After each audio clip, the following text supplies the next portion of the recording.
আসসালামু আলাইকুম দর্শক।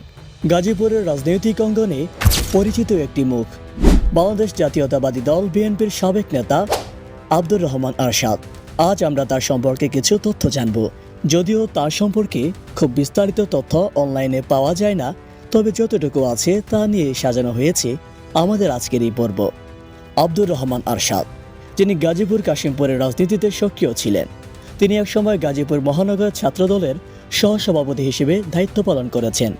ছাত্র রাজনীতি থেকে শুরু করে তিনি বিএনপির একজন নেতা হিসেবে পরিচিতি লাভ করেন। তবে সম্প্রতি 2024 সালের 5ই নভেম্বর তার বাড়িতে একটি হামলার অভিযোগ ওঠে। কাশিমপুরে অবস্থিত তার বাসভবনে এই হামলার ঘটনাটি বেশ চাঞ্চল্য সৃষ্টি করে। প্রিয় দর্শক, আব্দুর রহমান আরশাদ সম্পর্কে আমাদের কাছে এই তথ্যগুলি আছে, তবে রাজনৈতিক জীবন বা কাশিমপুরের রাজনীতিতে তার ভূমিকা সম্পর্কে আরও বিস্তারিত তথ্য হয়তো ভবিষ্যতে জানা যাবে। প্রিয় দর্শক, আব্দুর রহমান আরশাদ সম্পর্কে আপনার যদি কোনো অতিরিক্ত তথ্য জানা থাকে তবে অবশ্যই আমাদের কমেন্ট বক্সে জানান। আপনার তথ্য হয়তো এই রাজনৈতিক ব্যক্তিত্ব সম্পর্কে আমাদের ধারণা আরও স্পষ্ট করতে সাহায্য করবে। আমাদের এই প্রয়াস কেমন লাগলো তা জানাতে ভুলবেন না। রাজনৈতিক ব্যক্তিত্বদের জীবন সম্পর্কে জানতে আমাদের চ্যানেলটি সাবস্ক্রাইব করুন এবং বেল আইকনটি টিপে দিন, যাতে আমাদের কোনো ভিডিও আপনার মিস না হয়। দেখা হবে পরের ভিডিওতে।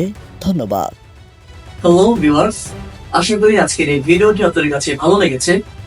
আমি নতুন একটি সিরিজ চালু করেছি, যেখানে ন্যাশনাল লেভেলের বা ইন্টারন্যাশনাল লেভেলের যারা রাজনৈতিক ব্যক্তিত্ব আছে তাদের জীবনে নিয়ে আমি একটি বা বিভিন্ন ধরনের ভিডিও তৈরি করছি আমাদের পার্সোনাল যে ইউটিউব চ্যানেল রয়েছে সেখানে। সো সেই ধারাবাহিকতা বজায় রেখেই আমি চিন্তা করলাম যে কাশিমপুর বা গাজীপুরের যারা রাজনৈতিক ব্যক্তিত্ব আছে তাদের জীবনে নিয়ে কেন ভিডিও তৈরি করছি না। সো সেই ধারাবাহিকতা বজায় রেখেই গাজীপুর কাশিমপুরের যারা রাজনৈতিক ব্যক্তিত্ব আছে তাদের জীবনী বা তাদের হিস্টোরি গুলো আমি আপনাদের সামনে তুলে ধরার চেষ্টা করছি।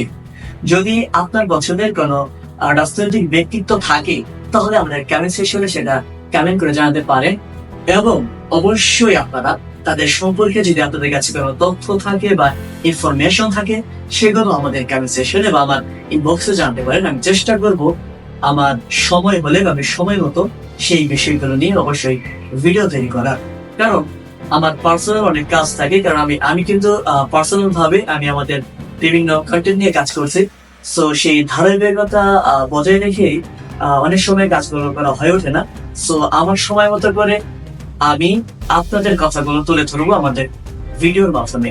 যদি আপনার পছন্দের কোনো ব্যক্তি থাকে তাহলে সেটাও কিন্তু আমাদের এই ভিডিওর কমেন্ট সেকশনে জানাতে পারেন। ভালো থাকবেন, সুস্থ থাকবেন। আসসালামু আলাইকুম।